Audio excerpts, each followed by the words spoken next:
নমস্কার, শুরু করছি আজকের সংবাদ।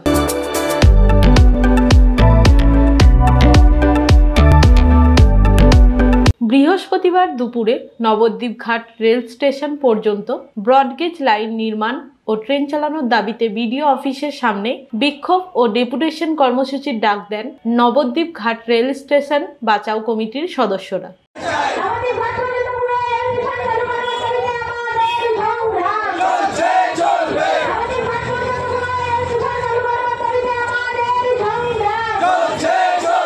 আপনাদের এইটুকুনি জেনে রাখা ভালো যে এই রেলটা কিন্তু অ্যাকচুয়াল বন্ধ হয়ে গেছিল। এই রেল বাঁচাও কমিটির লড়াইয়ের ফলে আবার নতুন করে আমরা প্রাসঙ্গিক হয়েছি। তাই আজকেও আমাদের মধ্যে যারা ছিলেন তারা বিডিও সাহেবকে ভালো করে বলার চেষ্টা করেছেন যে এই রেলটার ইতিহাস এবং তারা তাকে বোঝাতে সমর্থ হয়েছে। এদিনের বিক্ষোভ ও ডেপুটেশন কর্মসূচিতে উপস্থিত ছিলেন কমিটির যুগ্ম সম্পাদক সুদীপ দেবনাথ, বিশিষ্ট শিক্ষক কল্লোল কর, প্রাক্তন শিক্ষক অজয় কর, সমাজসেবী মধুসূদন সেন সহ নবদ্বীপ ঘাট রেল স্টেশন বাঁচাও কমিটির অসংখ্য সদস্য ও নবদ্বীপ ব্লকের 5টি গ্রাম পঞ্চায়েতের অসংখ্য গ্রামবাসী। নবদ্বীপ ঘাট রেল স্টেশন বাঁচাও কমিটির দাবি 2010 সালের 21শে ডিসেম্বর তৎকালীন রেলমন্ত্রী ও বর্তমান রাজ্যের মুখ্যমন্ত্রী মমতা ব্যানার্জি শান্তিপুর থেকে কৃষ্ণনগর সিটি জংশন হয়ে নবদ্বীপ ঘাট রেল স্টেশন পর্যন্ত ন্যারো গেজ থেকে ব্রড গেজ লাইন পাতার জন্য বাজেট বরাদ্দ ও বিভাগীয় ঘোষণা করে। পরবর্তীকালে কোনো এক অজ্ঞাত কারণে শান্তিপুর থেকে কৃষ্ণনগর সিটি হয়ে আমঘাটা স্টেশন পর্যন্ত এসে থমকে যায় broad gauge line. Nabadwip Ghat rail station পর্যন্ত ব্রডগেজ লাইন পাতার কাজ চালু করার দাবিতে এদিনের বিক্ষোভ ও ডেপুটেশন কর্মসূচি বলে জানান বিক্ষোভকারীরা। 1904 সালে এখানে ন্যারো গেজ লাইন ছিল ব্রিটিশ পিরিয়ডে, সেখানে নবদ্বীপ ঘাট স্টেশন ছিল, অথচ আজকে সেই নবদ্বীপ ঘাট স্টেশন সেটা বিলুপ্ত হয়ে যাচ্ছে, বন্ধ হয়ে যাচ্ছে। আমরা সেই দাবিতে নবদ্বীপ ঘাট স্টেশন অবধি আসতে হবে।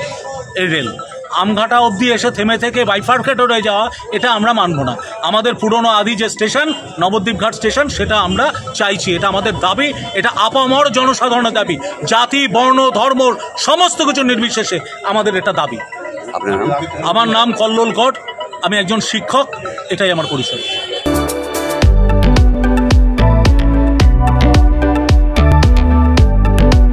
বৃহস্পতিবার দুপুরে ডায়মন্ড হারবারে বিচারপতিদের আবাসনে দুষ্কৃতী হামলার প্রতিবাদে নবদ্বীপ আদালত প্রাঙ্গণে এক ধিক্কার মিছিলের আয়োজন করে নবদ্বীপ আদালতের বার লাইব্রেরির একাধিক আইনজীবী ও Paschimbanga law clerk association Nabadwip শাখার সদস্যরা। আন্দোলনকারীদের দাবি, প্রতিটি বিচারালয়ে বিচারপতি, আইনজীবী, ল ক্লার্ক ও বিচার প্রার্থীদের নিরাপত্তা সুনিশ্চিত করতে হবে, যাতে এ ধরনের ঘটনা ভবিষ্যতে না ঘটে।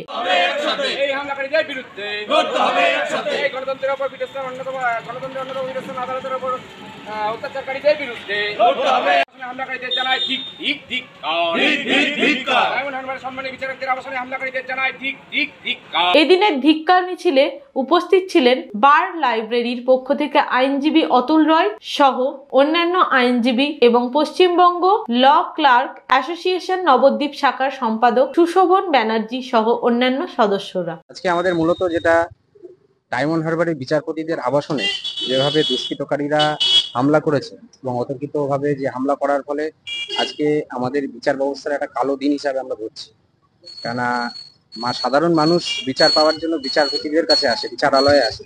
সেই বিচারালয়ের ওপরে যদি দুষ্কৃতীরা হামলা করে, তাহলে গণতন্ত্রের অবস্থা এখন কি পরিস্থিতিতে রয়েছে সেটাই একটা ভাবনা চিন্তার বিষয়। এই বিষয় নিয়ে আমরা আজকে বার লাইব্রেরির মাননীয় উকিল বাবুরা এবং Paschimbanga law clerk association Nabadwip আদালত শাখা কমিটির সদস্যরা সম্মিলিতভাবে প্রতিবাদ ভিক্ষার বিক্ষোভ মিছিল করলাম। আমাদের দাবি একটাই, যে প্রতিটা বিচারালয়ে বিচারপতি তথা ল ক্লার্ক তথা আইনজীবী তথা বিচার প্রার্থী যারা রয়েছে প্রত্যেকের নিরাপত্তা সুনিশ্চিত করতে হবে, যাতে ভবিষ্যতে এই ধরনের ঘটনা আর না ঘটে। আমার নাম Sushobhan Banerjee, Paschimbanga law clerk association Nabadwip আদালত শাখা কমিটির সম্পাদক। আজকে বিচারপতিদের যদি কোনো নিরাপত্তা না থাকে, তাহলে সাধারণ মানুষের কিভাবে নিরাপত্তা বজায় থাকবে? তার প্রতিবাদে আজকে আমরা তার এই ঘটনাকে, নক্কারজনক ঘটনাকে আমরা ধিক্কার জানাই বার লাইব্রেরির পক্ষ থেকে এবং নবদ্বীপ ল ক্লার্ক অ্যাসোসিয়েশনের পক্ষ থেকে।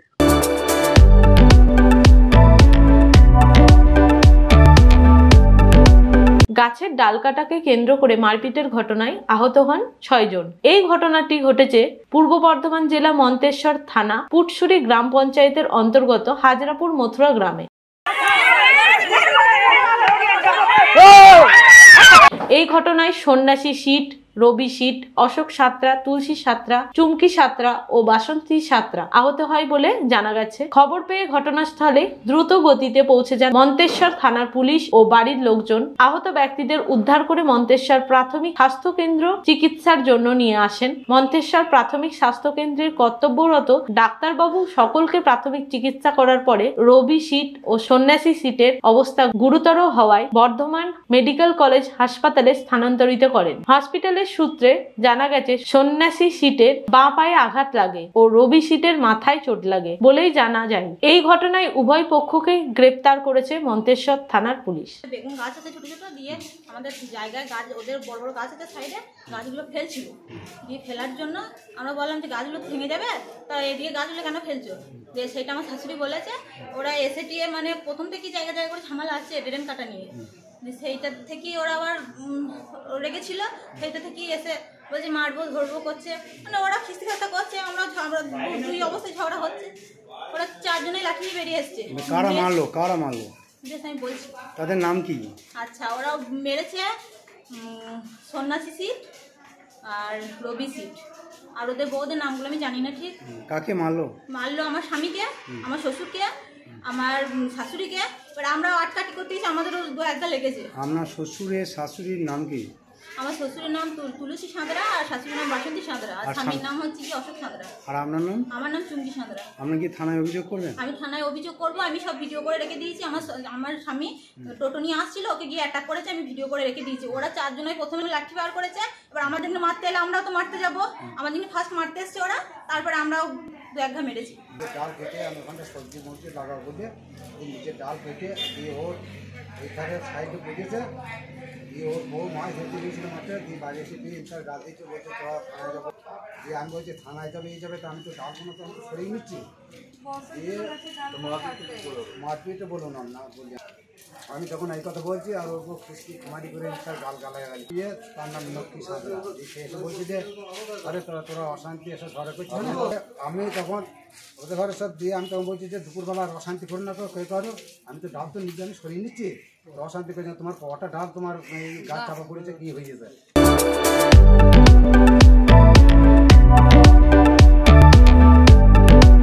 আজকের সংবাদ এই পর্যন্তই। নমস্কার।